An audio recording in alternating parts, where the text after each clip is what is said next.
ఇది చూడండి, ఒక పక్క రష్యా, ఇంకో పక్క చైనా, మధ్యలో ఇండియా. ఏదో క్లోజ్ గా మాట్లాడుకుంటున్నారని ఎలా కనిపిస్తుంది కదా. ఏం మాట్లాడుకుంటున్నారు అది ఎలాగో మనకి వినిపించదు. బట్ కొన్ని అప్డేట్స్ ఉన్నాయి ఇండియా చైనా రిలేటెడ్ గా. Shanghai cooperation organisation 31st August జరిగిన దీని రిలేటెడ్ గా కొన్ని అప్డేట్స్ ఉన్నాయి. బట్ గమనించారా, బంగారం, వెండి, gold and silver all time highs, record ధరలకైతే వెళ్తున్నాయి, పరుగులు పెడుతున్నాయి. దీని వెనక కారణాలు ఏంటి అది అర్థమైతే ఇప్పుడు కొనాలా, వెయిట్ చేయాలా, అసలు ఏం చేయాలి గోల్డ్ అండ్ సిల్వర్ తో అనేది మీకు క్లారిటీ వస్తుంది. అండ్ వీటన్నిటికంటే మరీ ముఖ్యంగా ఈ ఒక్క రోజుతో మార్కెట్ కి పట్టిన నెగటివిటీ అంతా వదిలిపోయినట్టు అనిపించిందా? మిడ్ క్యాప్ ఇండెక్స్ 2% పెరిగింది, స్మాల్ క్యాప్ ఇండెక్స్ 1.5%. కాబట్టి మీ పోర్ట్ఫోలియోస్ కూడా ఇవాళ మీకు మంచి లాభాన్ని ఇచ్చుండాలి. ఇచ్చిందా? మరి అది ఎంత పర్సెంట్ ఇవాళ మీ పోర్ట్ఫోలియో పెరిగింది అనేది కామెంట్ సెక్షన్ లో చెప్పండి. అండ్ చాలా సెక్టార్స్ ఇవాళ స్ట్రాంగ్ గా పెరగడానికి కూడా ఒక చిన్న అప్డేట్ ఉంది. బట్ దాన్ని నిజంగా మనం అంత పాజిటివ్ గా తీసుకోవాల్సిన అవసరం లేదు. ఆ రీజన్స్ మీకు అర్థమైతే ఎందుకు ఇవాళ మార్కెట్ పెరిగిందని, ఫర్దర్ గా మార్కెట్ మీద ఏ ఎక్స్పెక్టేషన్స్ తో మనం మూవ్ అవ్వాలనేది కూడా మీకు క్లారిటీ వస్తుంది. వీటన్నిటిని ఇవాళ మార్కెట్ అనాలిసిస్ వీడియోలో మాట్లాడుకుంటూ కొన్ని ఇంట్రెస్టింగ్ స్టాక్స్ పరంగా కూడా డేటా ఉంది. ఆ డేటాను కూడా మీతో షేర్ చేస్తాను. Hello friends, welcome to day trader Telugu. Good evening. Sensex 555 points gain అయి 80,364 దగ్గర క్లోజ్ అయితే, నిఫ్టీ 198 పాయింట్స్ గెయిన్ అయి 24,625 దగ్గర క్లోజ్ అయింది. బ్యాంక్ నిఫ్టీ 347 పాయింట్స్ గెయిన్ అయి 54,002 దగ్గర క్లోజ్ అయింది. ఇవాళ మార్కెట్ ఎందుకు పెరిగిందనే దాంతో స్టార్ట్ చేద్దాం. టెక్నికల్ గా చూసిన ఈ రీసెంట్ టైమ్స్ లో మనం ఒక బాక్స్ అనుకుంటూ వచ్చాం, గమనించారా? 24,340 టు 24,440 100 పాయింట్ జోన్ లో ఇంపార్టెంట్ సపోర్ట్ ఇప్పటి వరకు రెస్పెక్ట్ అవుతూ వచ్చిందని, ప్రాబబులీ ఆ టెక్నికల్ జోన్ దగ్గరికి, ఇంపార్టెంట్ సపోర్ట్ దగ్గరికి వస్తూ ఉండడం, మైల్డ్ ప్రాఫిట్ బుకింగ్ షార్ట్స్ ఏవైతే మార్కెట్ లో క్రియేట్ అయ్యాయో దాంట్లో మైల్డ్ ప్రాఫిట్ బుకింగ్ ఒక రీజన్ గా చూడొచ్చు. రెండవది, నిన్నటి వీడియోలో చెప్పింది, ఫెడరల్ కోర్ట్ ఇండియా పై ట్రంప్ చేస్తున్న అటాక్ ని బ్లాక్ చేయడానికి ఫెడరల్ కోర్ట్ ట్రంప్ వేస్తున్న టారిఫ్లని అక్టోబర్ 14th లోపు విత్ డ్రా చేసుకోవాలి, అది ఇల్లీగల్ టారిఫ్ అని ఎలా స్టేట్మెంట్స్ చేస్తుండడం. ప్రాబబులీ నిన్నటి వీడియో మన వాళ్ళందరూ చూస్తుంటారని అనుకుంటున్నాను. సో ట్రంప్ వేస్తున్న టారిఫ్లని US federal appeal court illegal అని అంటూ ఉండడం, ఫర్దర్ గా ఈ టారిఫ్ రిలేటెడ్ గా అన్సర్టనిటీ పెరిగే ఆస్కారం లేదు. ఇప్పుడు ట్రంప్ బిజీ అవుతాడు అటు పక్క కోర్టులతో పోరాడేందుకు, ఇండియాని పెద్దగా టార్గెట్ చేయరేమో, అండ్ ఫర్దర్ గా వేసిన టారిఫ్లు కూడా వెనక్కి తగ్గుతాడేమో అనే ఒక ఊహాగానాలతో మార్కెట్స్ అయితే కొంతవరకు రికవర్ అయ్యాయి. బట్ కొన్ని ఫైనాన్షియల్ ప్లాట్ఫామ్స్ లో లైక్ ఫైనాన్షియల్ ఎక్స్ప్రెస్ లో చూడండి, ట్రంప్ వేస్తున్న టారిఫ్ని ఇల్లీగల్ అని యుఎస్ కోర్ట్ అంటుంది. బట్ అది ఇండియాకి అప్లికబుల్ కాదు అంటున్నారు, అది ఎక్స్పర్ట్స్ అంటున్నారు. ఎక్కడ అఫీషియల్ గా మనకి కమ్యూనికేషన్ లేదు. ఇండియాకి బ్రెజిల్ కి అప్లై కాదు అని ఎక్స్పర్ట్స్ వాళ్ళ ఒపీనియన్, లీగల్ ఎక్స్పర్ట్స్ ఉంటారు కదా వాళ్ళ opinion. But we don't know, ఎక్కడ కూడా స్టేట్మెంట్స్ వైడ్ గా మనకి పాస్ అవ్వలేదు. అండ్ కొన్ని ఫైనాన్షియల్ ప్లాట్ఫామ్స్ లో యుఎస్ వాళ్ళు మేము చేయాలనుకున్నంత ప్రెషర్ ఇండియా మీద చేస్తున్నాం, యూరోప్ కూడా చెప్తున్నారని, మీరు కూడా ప్రెషర్ చేయండి ఇండియా మీద, అప్పుడే వాళ్ళు రష్యా నుంచి ఆయిల్ కొనడం తగ్గిస్తారు, మీరు కూడా ప్రెషర్ చేయండి అని యూరోప్ వాళ్ళు కూడా చెప్తున్నట్టు. ఇది కూడా అంతే, అఫీషియల్ కాదు, సోర్సెస్ దగ్గర నుంచి వస్తున్న ఇన్ఫర్మేషన్ అంటూ డేటా కనిపిస్తుంది. ఇది సోర్సెస్ నుంచి వస్తున్న ఇన్ఫర్మేషన్. అండ్ అలాగే ఇతర దేశాల మీద టారిఫ్ వెయ్యొద్దు అని ట్రంప్ కి ఏదైతే యుఎస్ అపీల్ కోర్ట్ చెప్తుందో అది ఇండియాకి అప్లై కాదనేది కూడా మార్కెట్ లో ఉంటున్న స్పెక్యులేషన్ మాత్రమే. ఈ రెండు కూడా నిజాలు కాదు. బట్ కోర్టు అక్టోబర్ 14వ తేదీ వరకు టైం ఇచ్చింది వేసిన టారిఫ్ని ఉపసంహరించుకోమని. కావాలంటే ఈ లోపు సుప్రీం కోర్టులో పోరాడమని చెప్పింది. కానీ గుర్తుంచుకోవాల్సింది, ఈ లోయర్ కోర్ట్స్ లో ఉంటున్న వాళ్ళలో ఎక్కువ శాతం డెమోక్రాట్స్, అంటే దీనికి అపోజిషన్ ఉంటారు కదా, వాళ్ళు నియమించిన జడ్జెస్. కానీ సుప్రీం కోర్టులో ట్రంప్ నియమించిన జడ్జెస్ వాళ్ళ పార్టీ రిలేటెడ్ గా ఉన్న జడ్జెస్ ఎక్కువ ఉంటారు. కాబట్టి అల్టిమేట్ గా సుప్రీం కోర్టులో ట్రంపే గెలుస్తాడనేలా మార్కెట్ లో స్పెక్యులేషన్ ఉంది. ఒకవేళ అక్కడ ట్రంప్ ఓడిపోయినా తనకి కొన్ని స్పెషల్ పవర్స్ ఉంటాయి. యుఎస్ ట్రేడ్ యాక్ట్ 1974 లో సెక్షన్ 301, అంటే అసలు ఇంకేమేం చేయగలడు ట్రంప్. ఒకవేళ సుప్రీం కోర్టులో తనకి ఆపోజిట్ గా వచ్చినా వదిలేస్తాడా తన వైఖరితో, శాంక్షన్స్ ఇంకేదో ఒకటి చేస్తాడా అని చూస్తున్నప్పుడు రెండు సెక్షన్స్ కనిపిస్తున్నాయి. Section 301 of US trade act of 1974 తను టారిఫ్ని ఇంకొక రూపంలో కంట్రీ మీద వేసే అవకాశం ఉంది. అండ్ ఈవెన్ సెక్షన్ 308 తనకి ఆ పవర్స్ అయితే ఫర్దర్ గా ఇస్తుంది. కాబట్టి సో తను ఖచ్చితంగా టార్గెట్ చేయాలనుకుంటే కంట్రీని ముందు నుంచా, వెనక నుంచా, వేరే దేశం నుంచా ఏదో రకంగా ఇబ్బంది పెట్టే ప్రయత్నం చేస్తారు. కాబట్టి కోర్ట్ రిలేటెడ్ గా ఏదైతే రిలీఫ్ మార్కెట్ లో వచ్చిందో అది రీసెంట్ టైమ్స్ లో ఎక్స్ట్రీమ్ నెగిటివిటీ మార్కెట్ లో ఉంది. India is the only emerging market negative returns last 3 months నుంచి ఇచ్చిన దాంట్లో అంత నెగిటివిటీ ఉండడం, మార్కెట్స్ ఇంపార్టెంట్ సపోర్ట్ దగ్గరికి రావడం, అదే పాయింట్ లో కోర్ట్ రిలేటెడ్ గా ట్రంప్ కి ఎదురు దెబ్బలా ఒకటి తగలడం అక్టోబర్ 14 డెడ్ లైన్ పెడుతూ, వీటన్నిటితో మార్కెట్ ఒకసారి బ్రీత్ తీసుకునే ప్రయత్నం చేశాయి. బ్రీత్ తీసుకునే ప్రయత్నంలో మంచిగానే రికవర్ అయ్యాయా మీ పోర్ట్ఫోలియోస్? రీసెంట్ టైమ్స్ లో ఉంటున్న పెయిన్ కొంతవరకు సార్ట్ అవుట్ అయిందా?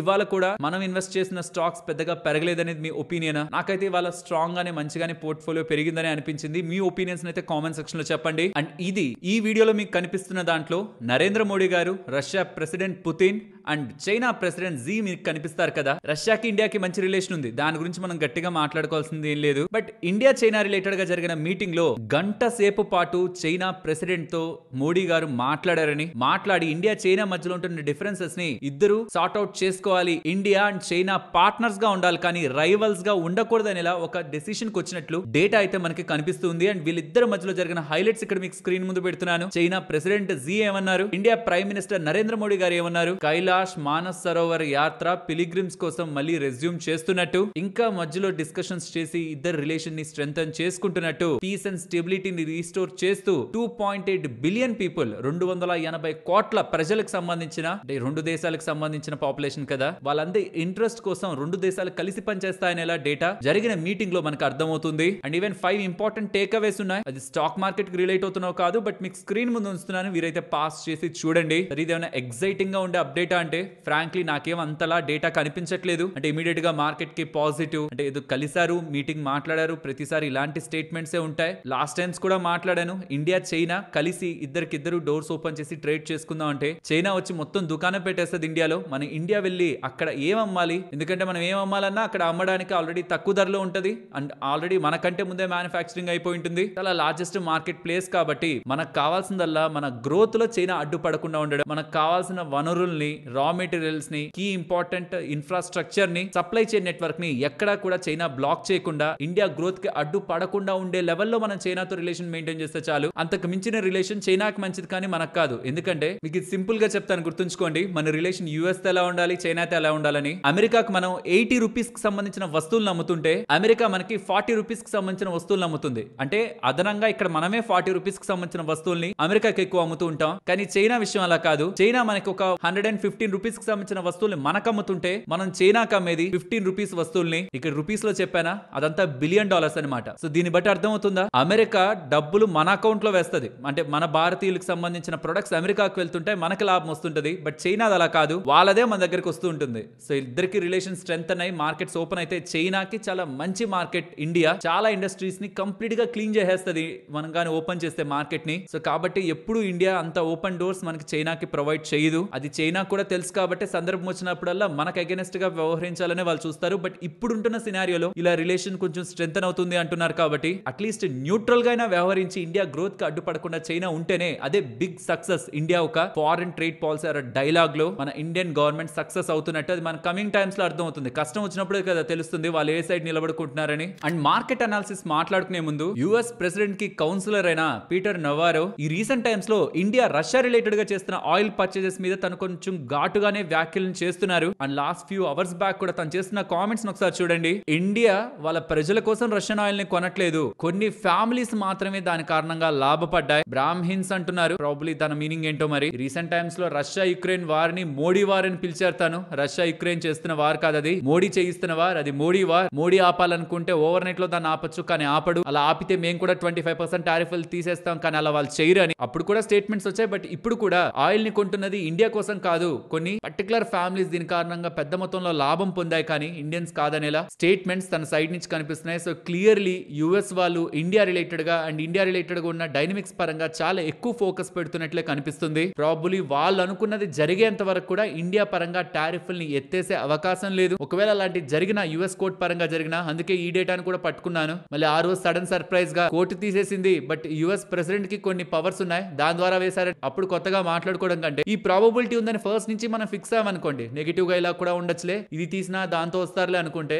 అప్పుడు మళ్ళీ సడన్ సర్ప్రైజ్ కి మనం లోన్ కాము. అండ్ ఈ ఫోటో ఒకసారి చూడండి. నరేంద్ర మోడీ గారు, రష్యా ప్రెసిడెంట్ పుతిన్ వాళ్ళిద్దరూ ఒకే కార్ లో ట్రావెల్ అవుతూ తీసి ఫోటో నరేంద్ర మోడీ గారు తన సోషల్ మీడియా వేదికగా పోస్ట్ చేశారు. పోస్ట్ చేస్తూ Russia India shoulder to shoulder చాలా సందర్భాల్లో, అంటే ఫ్రెండ్స్ లా, స్ట్రాంగ్ ఫ్రెండ్స్ లా చాలా సందర్భాల్లో ఉన్నారు. కాబట్టి ఆ యుక్రెయిన్ వార్ ఏదో ఎండ్ చేయండి అనేలా రష్యాని అడుగుతున్నట్లయితే డేటా కనిపిస్తుంది. ఇప్పటివరకు ఏంటంటే ట్రంప్ రష్యా యుక్రెయిన్ వార్ ని ఆపుతారు అన్నారు, కానీ యుఎస్ వాళ్ళు చెప్తున్నది ఏంటి, ఆపగలిగేది నరేంద్ర మోడీ గారు ఒక్కరే. నరేంద్ర మోడీ గారు ఇన్ ద సెన్స్ ఇండియా ఒకటే దాన్ని ఆపగలదు. ఎందుకంటే ఇండియా పవర్ ఉంది రష్యా దగ్గర నుంచి ఆయిల్ కొనుక్కునేలా, ఎకానమీని, రష్యా ఎకానమీని ఇంపాక్ట్ చేయగలిగేలా ఇప్పుడు ఇండియా దగ్గర పవర్ ఉంది. కాబట్టి ఆపాలనుకుంటే ఇండియా మాత్రమే ఆపగలదు అని యుఎస్ వాళ్ళు చెప్తున్నారు. గ్లోబల్ గా చాలా ఎకానమీస్ కూడా నమ్ముతున్నాయి. ప్రాబబ్లీ అందుకే నరేంద్ర మోడీ గారు కూడా పుతిన్ ని రష్యా యుక్రెయిన్ వార్ ఆపాలనేలా అడిగారని, ఈవెన్ చైనా వాళ్ళు కూడా అడిగారని, వీళ్ళిద్దరు అడుగుతున్నారు, మేము దాని రిలేటెడ్ గా వర్క్ చేస్తామనేలా పుతిన్ దగ్గర నుంచి కూడా స్టేట్మెంట్స్ కనిపిస్తూ ఉన్నాయి. ఇంక ఇది పోతే ఇవాళ గ్లోబల్ మార్కెట్స్ మహా గొప్పగా లేవు. యుఎస్ మార్కెట్స్ చూడండి రెడ్ లోనే ఉన్నాయి. లాస్ట్ మార్కెట్ క్లోజింగ్ పాయింట్ లోను ఫ్యూచర్స్ ఈ పాయింట్ లో ట్రేడ్ అవుతున్న దాంట్లో కూడా ఇవాళ యుఎస్ మార్కెట్స్ హాలిడే. నేను మీకు ముందే చెప్పాను, లాస్ట్ వీడియో నిన్నటి పెట్టిన వీడియోలోనే చెప్పాను. యూరోపియన్ మార్కెట్స్ లిటిల్ గ్రీన్ లో ఉంటాయి. అండ్ ఏషియన్ మార్కెట్స్ ని మీరు అబ్జర్వ్ చేస్తే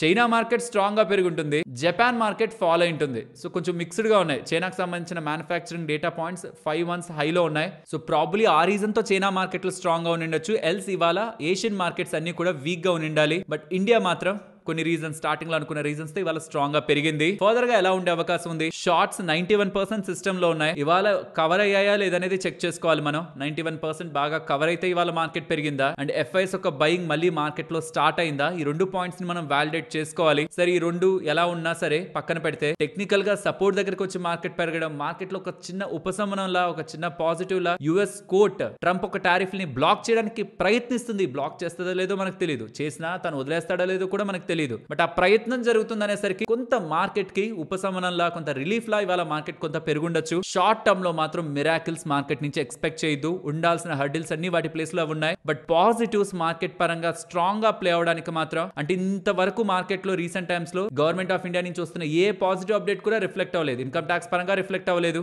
జిఎస్టీ పరంగా రిఫ్లెక్ట్ అవ్వలేదు, అండ్ ఆర్సనల్ ఆఫ్ రిఫార్మ్స్ అని పీఎం నరేంద్ర మోడీ గారు అన్నది కానీ, ఇతర దేశాలు మన ఇండియా పరంగా చేస్తా ఉంటున్న ఇన్వెస్ట్మెంట్, జపాన్ రిలేటెడ్ గా వస్తున్న అప్డేట్స్ కానీ, చైనా రిలేటెడ్ గా ప్రెసెంట్ ఇండియా చేస్తున్న స్టేట్మెంట్స్ కానీ ఏవి కూడా మార్కెట్ ని ఇప్పటి వరకు స్ట్రాంగ్ గా మూవ్ చేయలేదు. అవన్నీ pending positive. Fed rate cut ఉంది, కట్ ఉంటుందనే అర్థమవుతుంది మనకి. సెప్టెంబర్ 17th అప్డేట్ మనకు వస్తుంది. అండ్ 3rd and 4th మన జిఎస్టీ మీటింగ్ కూడా ఉంటుంది. దాంట్లో కూడా మనకి వచ్చే అవుట్కమ్ తో స్టాక్స్ అండ్ సెక్టార్స్ కి అది పాజిటివ్ గా యాక్ట్ అవుతుంది. ఈ లోపు ఏదైనా ట్రంప్ నుంచి ఏదైనా సడన్ సర్ప్రైజ్లు, షాక్లు మార్కెట్ ని డిస్టర్బ్ చేస్తే చేయాలి. కాబట్టి వాటికైతే ప్రిపేర్డ్ గా ఉండండి. ట్రంప్ సైడ్ నుంచి షార్ట్ టర్మ్ లో వొలటాలిటీ ఉంటుంది. డబ్బులు ఉంటే పడినప్పుడు, ఇంపార్టెంట్ లెవెల్స్ దగ్గరకు వస్తున్నప్పుడు, గతంలో కూడా ఇది ఇంపార్టెంట్ లెవెల్ బ్రేక్ అయితే 23,700 గుర్తుంచుకొని ఉండండి. ఈ బాక్స్ చాలా టైం పాటు మార్కెట్ లో మెయింటైన్ అవుతుంది. ఒకవేళ అది బ్రేక్ అయితే 23,700 next important support. But present అయితే అక్కడి నుంచి రివర్సల్ కి ప్లాన్ చేస్తున్నట్లు కనిపిస్తుంది. బట్ ఎఫ్ఐఎస్ ఒక పోర్షన్ మార్కెట్ లో ఎలా ఉంది, బోత్ ఈక్విటీ పరంగా, క్యాష్ పరంగా ఎలా ఉంది, ఎఫ్ఎన్ఓ పరంగా, ఫ్యూచర్ అండ్ ఆప్షన్స్ పరంగా వాళ్ళ యాక్టివిటీ, షార్ట్స్ ఒక యాక్టివిటీ తగ్గిందా పెరిగిందా అనేది మనం అబ్జర్వ్ చేస్తే ఫర్దర్ క్లారిటీ మార్కెట్ పరంగా మనకి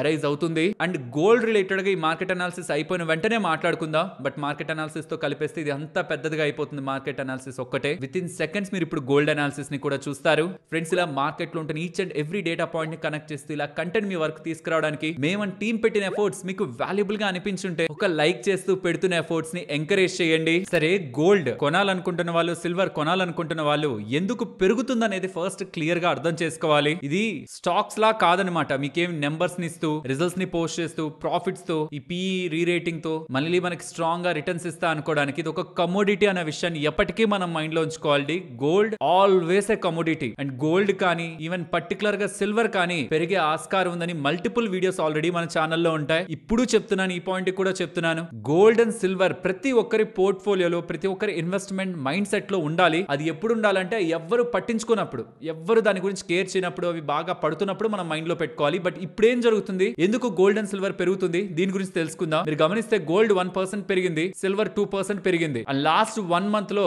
సిల్వర్ 12% పెరిగితే గోల్డ్ 5% దగ్గరగా పెరిగింది. ఎందుకు గోల్డ్ తో పోలిస్తే సిల్వర్ పెరిగేదానికి ఆస్కారం ఉందంటే ఇండస్ట్రియల్ రిలేటెడ్ గా రీసెంట్ టైమ్స్ లో సిల్వర్ కి స్ట్రాంగ్ డిమాండ్ కనిపిస్తూ ఉండడం. ఇది నేను ఆల్రెడీ ఈ వీడియోలో మాట్లాడాను, మీరు చూసుంటారని అనుకుంటున్నాను. ఎందుకంటే చాలా సార్లు చెప్పాను ఈ వీడియోలో మాట్లాడానని. ఎవరైనా చూడకపోతుంటే ఈ లింక్ డిస్క్రిప్షన్ లో ఉంటుంది, గమనించండి. సో సిల్వర్ ఎందుకు గోల్డ్ కంటే ఎక్కువ పెరుగుతుంది అనేది మన పాయింట్ కాదు, అది ఇక్కడ ఈ వీడియోలో డీటెయిల్డ్ గా మాట్లాడుకుందాం. బట్ ఇప్పుడు ఈ రెండు ఎందుకు పెరుగుతున్నాయనే దాని రిలేటెడ్ గా మాట్లాడుకుందాం. రీసెంట్ గా even 2 days back, 3 days back చేసిన వీడియోలో కూడా గోల్డ్ మళ్ళీ పెరుగుతూ ఉంది భారీగా. దీనికి కారణాలు ఇవన్నీ మెన్షన్ చేశాను. ఫస్ట్ ఆ కారణం ఏంటి, రీసెంట్ వీడియోలో, ఈ వీడియోలో మాట్లాడుకున్న కారణం ఫెడ్ రేట్ కట్ ఒక expectations and dollar index week అవడం కదా. అది లాస్ట్ వీడియోలో, ఈ వీడియోలో కూడా మాట్లాడుకున్నాం. ఈ రెండే ఫర్దర్ గా వాటి రిలేటెడ్ గా గోల్డ్ అండ్ సిల్వర్ రిలేటెడ్ గా ప్రైజెస్ ని పెంచుతున్నది. దీంతో పాటు అండర్లైన్ గా, అంటే ఎందుకు ఇంత స్ట్రాంగ్ గా పెరుగుతున్నాయి గోల్డ్, సిల్వర్, ఏదైనా స్ట్రాంగ్ ఎక్సెప్షనల్ రీజన్స్ ఏమైనా ఉన్నాయని చూస్తున్నప్పుడు ట్రంప్ చేస్తున్న చర్యలతో ఈ డీ డాలరైజేషన్, అంటే డాలర్ కి దూరం పోవాలనే ప్రయత్నం ఒకవేళ ఏషియన్ మార్కెట్స్ చేస్తే, Asian markets in the sense Asian countries చేస్తే, బ్రిక్స్ నేషన్స్ చేస్తే డాలర్ ఇంకా వీక్ అయ్యే ఛాన్స్ ఏదైనా ఉందా? దాంట్లో డాలర్ ఇండెక్స్ పడితే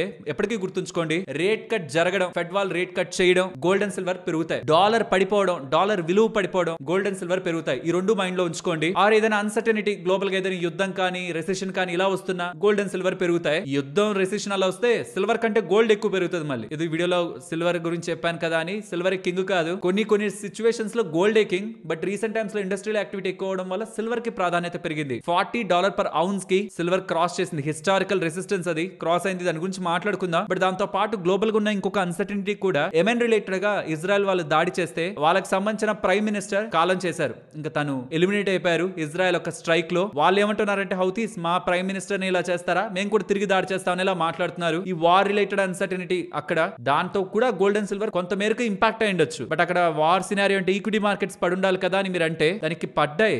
ఏషియన్ మార్కెట్స్ వీక్ గానే ఉన్నాయి. యుఎస్ మార్కెట్స్ కూడా ఎంత స్ట్రాంగ్ గా లేవు. యూరోప్ మార్కెట్స్ లో కూడా అంత స్ట్రెంత్ ఏం లేదు. మన మార్కెట్స్ పెరగడానికి ఇంకొన్ని రీజన్స్ యాడ్ అవడం వల్ల మార్కెట్ పెరిగింది. సో డాలర్ నుంచి దూరం అయ్యే ప్రయత్నం ఒకవేళ ఇతర కంట్రీస్ చేస్తూ వస్తే డాలర్ వీక్ అవుతుంటే అది కూడా గోల్డ్ అండ్ సిల్వర్ ని పెంచుతుంది. కాబట్టి ఇది న్యూ ఫ్యాక్టర్ గా మార్కెట్ లో ప్లే అయ్యే అవకాశం ఉంది. అండ్ డాలర్ రిలేటెడ్ గా చేసిన ఇన్వెస్ట్మెంట్స్ అన్ని సెంట్రల్ బ్యాంక్స్ ఇండియా కానీ చైనా కానీ ఇంకే ఏషియన్ కంట్రీస్ అయినా యుఎస్ తో ఇష్యూ ఉంటుంది అనుకున్నవి కూడా గోల్డ్ లో మూవ్ చేసుకుంటే ఇంకా సెంట్రల్ బ్యాంక్స్ ఒక బయింగ్ గోల్డ్ లో పెరుగుతూ వెళ్తే కూడా అది కూడా గోల్డ్ ని సపోర్ట్ చేస్తుంది. ఈవెన్ సిల్వర్ రిలేటెడ్ గా ఇండస్ట్రియల్ డిమాండ్ స్ట్రాంగ్ గా ఉంటుండడం సిల్వర్ పెరగడానికి కూడా ప్రధానమైన కారణం. అండ్ మార్కెట్ లో ఒకసారి మొమెంటం ఉన్నప్పుడు ట్రేడర్స్ కానీ షార్ట్ టర్మ్ ఇన్వెస్టర్స్ కానీ వాళ్ళందరూ కూడా యాక్టివిటీ చూపిస్తారు. కాబట్టి ఇది కూడా గోల్డ్ అండ్ సిల్వర్ ప్రైజెస్ ని మూవ్ చేస్తూ ఉండొచ్చు. అండ్ ఇప్పటి వరకు నేను చెప్పిన ఫ్యాక్టర్స్ అండ్ వాటి ఒక ఇంపాక్ట్ గోల్డ్ మీద సిల్వర్ మీద ఎలా ఉంటుంది అనేది అయితే ఇక్కడ మీకు టేబుల్ లో ఉంచాను. అండ్ చాలా మందికి గోల్డ్ ఎక్కువ రిటర్న్ ఇస్తుందా సిల్వర్ ఎక్కువ రిటర్న్ ఇస్తుందా అని క్వశ్చన్ మార్క్స్ ఉంటాయా? మనం ఎందుకు డిస్కస్ చేసుకోవడం. ఇక్కడ చూడండి లాస్ట్ 5 years లో గోల్డ్ ఏ సంవత్సరంలో ఎంతెంత పెరిగింది, ఏ సంవత్సరంలో ఎంతెంత పడింది అనేది మీకు స్క్రీన్ ముందు ఉంచాను. 22, 23, 24లో గోల్డ్ ఎక్కువ పెరిగింది. బట్ 25 స్టార్టింగ్ నుంచి ఇప్పటి వరకు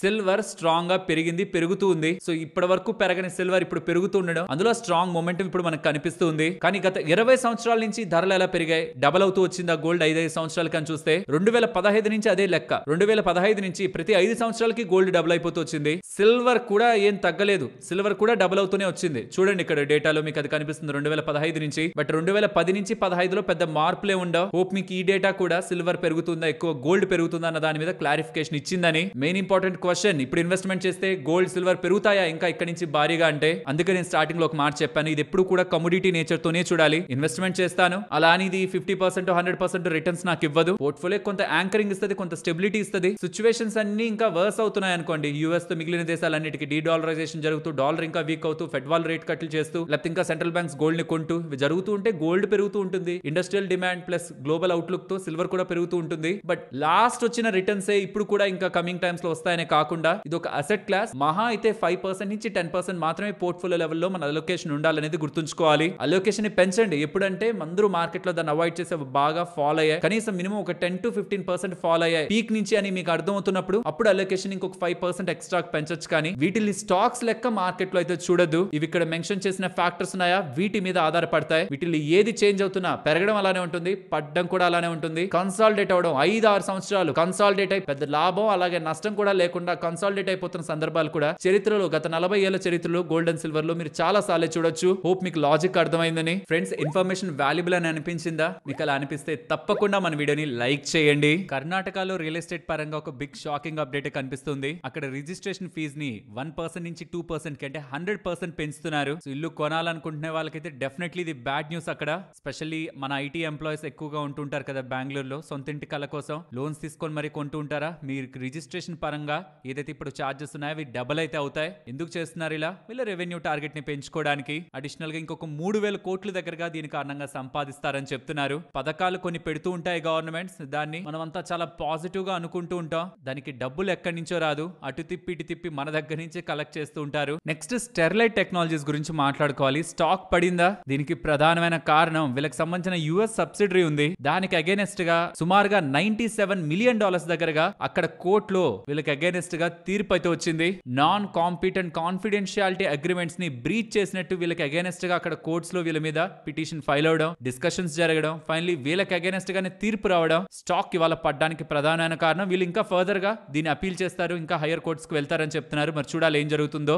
నెక్స్ట్ ఆర్పిపి ఇన్ఫ్రా ప్రాజెక్ట్స్ వీళ్ళకి 1126 crore విలువ చేసే ఆర్డర్ బిహెచ్ఎల్ దగ్గర నుంచి లభించిందని, fabrication supply of factory finished structure వీళ్ళు అందించనున్నారని, నెక్స్ట్ 60 months రిలేటెడ్ గా ఇది కంప్లీట్ చేసుకుంటారని అప్డేట్ చేస్తున్నారు. ఇది చాలా చిన్న market capital, 750 crore market capital ఉన్న కంపెనీ 1100 కోట్ల ఆర్డర్ గెలుచుకున్నారంట. స్టాక్ లో ఇవాళ బజ్ అయితే నెలకొంది. సుమారుగా 20% దగ్గరగా పెరిగి క్లోజ్ అయింది. బిఎస్ఎన్ఎల్ వాళ్ళు ఫ్రీడమ్ ప్లాన్ అని ఇక్కడ నుంచి కొంత టైం బ్యాక్ 1 రూపీకే సిమ్ ఇస్తాం అని తీసుకుంటే నెలంతా మీరు అన్లిమిటెడ్ వాయిస్ కాల్స్ చేసుకోవచ్చు, 2 GB per day high speed data వాడుకోండి, 100 SMS పర్ డే వాడుకోండి. ఇవన్నీ మీకు ఇస్తామన్నారా? అది ఆగస్ట్ 31 డెడ్ లైన్ కదా. కానీ అందరి దగ్గర నుంచి విశేష స్పందన లభించింది, ఇంకా ఎక్కువ డిమాండ్ కనిపించింది కాబట్టి ఇంకొక 15 డేస్ పాటు అంటే సెప్టెంబర్ 15 వరకు దీన్ని ఎక్స్టెండ్ చేస్తున్నట్లయితే చెప్తున్నారు. ఇది ఎందుకు మెన్షన్ చేస్తున్నా అనేది దీని కారణంగా జియోకి ఎయిర్టెల్ కి ఇంపాక్ట్ ఉంటుందని ఒక క్వశ్చన్ మార్క్స్ వస్తాయి. బట్ ఒక నెల వాడిన తర్వాత మంచి సేవలు వీళ్ళు అందించారు అనేలా కస్టమర్స్ దగ్గర వీళ్ళు పేరు తెచ్చుకోగలిగారు అనుకోండి, ఖచ్చితంగా రీఛార్జులు చేసుకుంటారు దీనికే.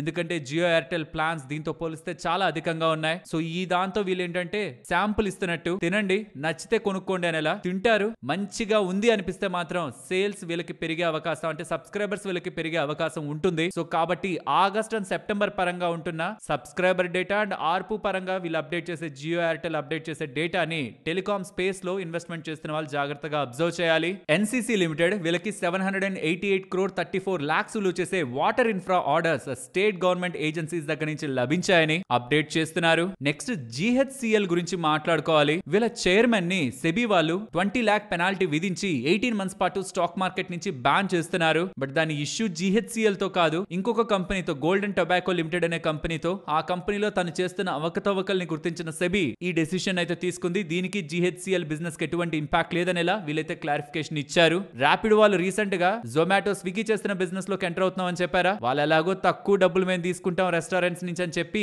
ఎక్స్క్లూజివ్ గా రెస్టారెంట్స్ ని వాళ్ళ పక్క ఎక్కడ లాగేస్తారా అని ఇప్పటి వరకు ఎక్కువగా కమిషన్ తీసుకుంటున్న జొమాటో వాళ్ళు కమిషన్ మోడల్స్ ని రీస్ట్రక్చర్ చేస్తున్నారని, ఇప్పటి వరకు 28% మాక్సిమం కూడా కమిషన్ జొమాటో వాళ్ళు తీసుకుంటున్నారు. దాన్ని ఇప్పుడు తగ్గించే ఆలోచనలో స్విగ్గీ, జొమాటో ఉందనేలా డేటా కనిపిస్తుంది. ఎంత కాంపిటీషన్ పెరిగితే అంత advantage both for consumers and for restaurants అయితే ఉంటుంది. నెక్స్ట్ BHEL వాళ్ళు DRDO కి సంబంధించిన DMRL వాళ్ళతో, డిఫెన్స్ మెటలర్జికల్ రీసెర్చ్ ల్యాబొరేటరీ వాళ్ళతో, హైదరాబాద్ కి సంబంధించిన వీళ్ళతో టెక్ ట్రాన్స్ఫర్ డీల్ ని కుదుర్చుకున్నారని, దీంతో సీకర్ గైడెడ్ మిసైల్స్ కావాల్సిన కీ కాంపోనెంట్స్ ని BHEL వాళ్ళు లోకల్ గానే మ్యానుఫ్యాక్చర్ చేసి ఇండియన్ డిఫెన్స్ సిస్టమ్స్ కి స్ట్రెంథెన్ చేయడానికి BHEL వాళ్ళు కూడా హెల్ప్ చేస్తారనేలా అప్డేట్ చేస్తున్నారు. దీని రిలేటెడ్ గా ఫర్దర్ డీటెయిల్స్ కాన్ఫిడెన్షియల్ అని షేర్ చేయలేదు. డిఫెన్స్ రిలేటెడ్ గా బిజినెస్ పరంగా చేస్తున్న BHEL అప్డేట్ ఇది. అలాగే BL వాళ్ళు ఉన్నారా, వాళ్ళకి 644 crores విలువ చేసే ఫ్రెష్ ఆర్డర్స్ డిఫెన్స్ వర్టికల్స్ లో డేటా సెంటర్ పరంగా, షిప్ ఫైర్ కంట్రోల్ సిస్టమ్ పరంగా, tank navigation, communication equipment, seekers, jammers, simulators, EVMs upgrades and spares related గా లభించాయని, రీసెంట్ గా వచ్చిన ఫ్రెష్ ఆర్డర్స్ అనేలా వీళ్ళు చెప్తున్నారు. యాక్సిస్ కేట్స్ వాళ్ళు ఉన్నారా, ఆ కంపెనీకి అండర్ లో ఉండే ఒక సబ్సిడరీ మిస్ట్రాల్ వాళ్ళకి DRDO దగ్గర నుంచి SU-30 MKI రిలేటెడ్ గా అప్గ్రేడ్ ప్రాజెక్ట్ లభించిందని, ఇందులో భాగంగా నెక్స్ట్ 5 years లో 600 ఎయిర్ క్రాఫ్ట్స్ రిలేటెడ్ గా వీళ్ళు cooling system SU-30 MKI cooling system పరంగా అప్గ్రేడ్స్ అయితే చేస్తారు. మోస్ట్లీ 18 months లో ప్రోటోటైప్ అండ్ 3 to 5 years లో ప్రొడక్షన్ వీళ్ళు కంప్లీట్ చేసుకుంటారని ఎలా చెప్తున్నారు. PG ఎలక్ట్రోప్లాస్ట్ వాళ్ళు 1000 crore మెగా ప్రాజెక్ట్ రిలేటెడ్ గా గవర్నమెంట్ ఆఫ్ మహారాష్ట్రతో MOU ని కుదుర్చుకున్నారని, కన్స్యూమర్ ఎలక్ట్రానిక్స్ మ్యానుఫ్యాక్చరింగ్ ఫెసిలిటీని అక్కడ ఎస్టాబ్లిష్ చేయబోతున్నారని, 5000 direct and indirect employment opportunities ని మహారాష్ట్రలో క్రియేట్ చేస్తూ వీళ్ళ బిజినెస్ ని ఎక్స్పాండ్ చేసుకుంటున్నారనేలా రిలేటెడ్ టు ఎయిర్ కండిషనర్స్ కానీ, వాషింగ్ మిషన్స్, రిఫ్రిజిరేటర్స్ అండ్ వీటి రిలేటెడ్ గా ప్రొడక్ట్స్ వాటిని ఎక్కువ అక్కడ మ్యానుఫ్యాక్చర్ చేస్తారనేలా అప్డేట్స్ అయితే చేశారు. ప్రీమియర్ ఎనర్జీస్ వాళ్ళకి 2703 crores విలువ చేసే orders 2059 megawatt solar PV modules and cells పరంగా లభించాయని, ఇది FY26 అండ్ ఈవెన్ FY27 అంటే ఈ ఫైనాన్షియల్ ఇయర్ కాదు, ఆ నెక్స్ట్ ఫైనాన్షియల్ ఇయర్ లో వీళ్ళు వీటిని ఎగ్జిక్యూట్ చేసుకుంటారని చెప్తున్నారు. నెక్స్ట్ ఓలా అలాగే ఏథర్ ఎనర్జీ గురించి మాట్లాడుకోవాలి. ఇవాళ ఓలా స్ట్రాంగ్ గా పెరిగిందా, ఏథర్ ఎనర్జీ కూడా స్ట్రాంగ్ గా పెరిగిందా? ఈవెన్ ఓలా రీసెంట్ టైమ్స్ లో పడిన దగ్గర నుంచి 50% దగ్గరగా పెరిగింది. ప్రధానమైన కారణం రీసెంట్ టైమ్స్ లో వచ్చిన మల్టిపుల్ అప్డేట్స్ ఉన్నాయి. వాటన్నిటిని ఒకసారి మీకు రిమైండ్ చేస్తాను. బట్ దాని అన్నింటికంటే ముందు ఇప్పుడు ఎందుకు పెరిగింది కొత్తగా అంటే, చైనా ఇండియా రిలేషన్ స్ట్రెంథన్ అవుతుంటే రేర్ ఎర్త్ మ్యాగ్నెట్స్ పరంగా ఇష్యూ అనేది సార్ట్ అవుట్ అవుతుంది కదా, అదొక అంశం. అది ఎప్పటి నుంచో ఉందిలేండి, రీసెంట్ డేస్ లో, కొత్తగా నిన్న నైట్ వచ్చింది ఏం కాదు. But EV sales data update అయింది. అందులో మీరు గమనిస్తే సెకండ్ ప్లేస్ లో ఉంటున్న బజాజ్ ఆటో వాళ్ళు బాగా పడిపోవడం కారణంగా అండ్ ఓలా వాళ్ళు కూడా ప్రీవియస్ టైం కంటే ఇప్పుడు వాళ్ళ మార్కెట్ షేర్ ని పెంచుకోవడం కారణంగా సెకండ్ పొజిషన్ లో ఓలా ఎలక్ట్రిక్ అయితే వచ్చి నిలబడుకుంది. ఫస్ట్ పొజిషన్ ఎప్పటి నుంచో టీవీఎస్ మోటార్స్, ఇప్పుడు సెకండ్ పొజిషన్ లో ఓలా ఎలక్ట్రిక్ ఉంటూ ఉండడం, దాంతో పాటు వాళ్ళ రీసెంట్ Q1 నెంబర్స్ బెటర్ గానే ఉన్నాయి. Q2 లో బెటర్ పర్ఫార్మెన్స్ వీళ్ళు డెలివర్ చేస్తానన్నారు. ఈవెన్ వీళ్ళ జనరేషన్ 3 స్కూటర్స్ పరంగా కూడా రీసెంట్ గా PLI స్కీమ్ ఒక అప్రూవల్ వాళ్ళకి లభించిందా, వాళ్ళ వాల్యూమ్స్ లో ఆ స్కూటర్స్ 60% ఉంటాయి. దాంతో Q2 ఒక ప్రాఫిటబిలిటీ పెరిగే అవకాశం ఉంది. చైనా ఇండియా రిలేటెడ్ కూడా ఇష్యూ సార్ట్ అవుట్ అవుతుంది, రేర్ ఎర్త్ మ్యాగ్నెట్స్ పరంగాను ఇష్యూ సార్ట్ అవుట్ అవుతుంది. కాబట్టి బెటర్ బిజినెస్ ఉంటుందని మార్కెట్ ఎక్స్పెక్ట్ చేస్తుంది. అండ్ ఆల్సో రీసెంట్ టైమ్స్ వీళ్ళ పరంగా ఉంటున్న నెంబర్స్ కూడా కొంత బెటర్ అవుతూ మార్కెట్ షేర్ కూడా పెరుగుతుండడం, వర్స్ట్ అంతా అయిపోయిందా అనే మార్కెట్ బిలీఫ్ తో రీసెంట్ గా ఉంటున్న లో నుంచి 50% స్టాక్ అయితే పెరిగింది. మరి ఏథర్ ఎనర్జీ కూడా బానే పెరుగుతుంది కదా, దానికి రీజన్ ఏంటి? వీళ్ళు కొన్ని ఇంట్రెస్టింగ్ స్టేట్మెంట్స్ అయితే చేశారు. ఈఎల్ ప్లాట్ఫామ్, కొత్త ప్లాట్ఫామ్ అయితే వీళ్ళు లాంచ్ చేశారు. అండ్ మిగతా వాళ్ళలా మేము డబ్బుల్ని తక్కువ పెట్టి వెహికల్స్ ని లాంచ్ చేయం. మేము ప్రైజింగ్ మీద మేము క్లియర్ గానే ఉన్నాం. 1,00,000 మీద మా వెహికల్స్ ఉంటాయి, క్వాలిటీ వెహికల్స్ ని మేము అందిస్తాం. అండ్ ఫర్దర్ వీళ్ళ స్కూటర్స్ ఒక రేంజ్ ని మారుస్తూ మోటార్ సైకిల్స్ అండ్ వివిధ సెగ్మెంట్స్ లో కూడా వీళ్ళు ఎంటర్ అవుతారనే statement. And highest ever sales, వీళ్ళ దాంట్లోనే హైయెస్ట్ ఎవర్ సేల్స్ ఇప్పుడు రీసెంట్ టైమ్స్ లో ఉంటున్న డేటా పరంగా నమోదు చేస్తూ ఉండడం స్టాక్ ఇవాళ అంతలా పెరగడానికి ప్రధానమైన కారణం. Ola electric and Ather energy రెండింటిని కూడా ఫార్వర్డ్ ఎర్నింగ్స్ తో, అది కూడా ప్రైస్ టు సేల్స్ తో చూస్తే ఓలా 6.5 టైమ్స్ ఉంటది, ఏథర్ ఎనర్జీ 5.8 టైమ్స్ ఉంటది. దట్ మీన్ ఓలా ఎక్స్పెన్సివ్ గా ఉంటున్నట్టు. అంటే కమింగ్ టైమ్స్ లో ఏథర్ ఎనర్జీ కంటే ఓలా ఎలక్ట్రిక్ ఎక్కువ పర్ఫార్మెన్స్ ని మార్కెట్ కి చూపించాలి. మరొక ఇంట్రెస్టింగ్ వీడియోతో మళ్ళీ మీ ముందుకు వస్తాను. అంతవరకు టేక్ కేర్, జై హింద్.